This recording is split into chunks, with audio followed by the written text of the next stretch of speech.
ദൈവനാമം മഹത്വപ്പെടട്ടെ. ബെഥാനിയ കർത്താവിന് ഏറെ ഇഷ്ടപ്പെട്ടൊരിടമാണ്. അവിടെയാണ് ദൈവം യഥാർത്ഥ മനുഷ്യ സ്നേഹത്തിന്റെ സൗന്ദര്യം രുചിച്ചറിഞ്ഞത്.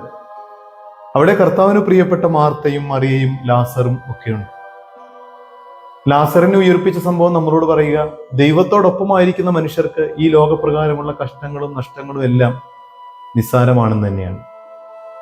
ഒരവസരത്തിൽ മാർത്ത മറിയോട് പറയുന്നുണ്ട്, നാഥൻ ഇവിടെയുണ്ട്, നിന്നെ വിളിക്കുന്നുവെന്ന്. ഈ നോമ്പിന്റെ നാളുകളിൽ, ഈ കഷ്ടാനുഭവത്തിന്റെ നാളുകളിൽ ക്രിസ്തു നമ്മോട് പറയുന്നുണ്ട്, നമ്മുടെ ഹൃദയവാതിക്ക് വന്ന് നിന്നിട്ട് ഞാനിവിടെ ഉണ്ടെന്ന്. പക്ഷെ തിന്മ നിറഞ്ഞതായിട്ടുള്ള നമ്മുടെ ജീവിതത്തിൽ നിന്ന് പുറത്തു വരേണ്ടതായിട്ടുണ്ട്. അശുദ്ധി നിറഞ്ഞ ജീവിതത്തിൽ നിന്ന് പുറത്തു വരാനാണ് ഈ നാളുകളിൽ യേശു തമ്പുരാൻ നമ്മോട് ആവശ്യപ്പെടുക. തീർച്ചയായും മറ്റുള്ളവരുടെ കുറ്റങ്ങൾ പോസ്റ്റ് ചെയ്യുന്ന തിരക്കിലാണ് നമ്മൾ. നമ്മുടെ കുറവുകളെ കുറിച്ചൊക്കെ ഒന്ന് ചിന്തിക്കാനും അത് തിരിച്ചറിയുവാനും നമുക്ക് കഴിയണം. അപ്പോഴാണ് നമ്മുടെ അടുത്തുള്ള ക്രിസ്തു നമ്മുടെ ഹൃദയത്തിൽ വസിക്കുകയുള്ളൂ.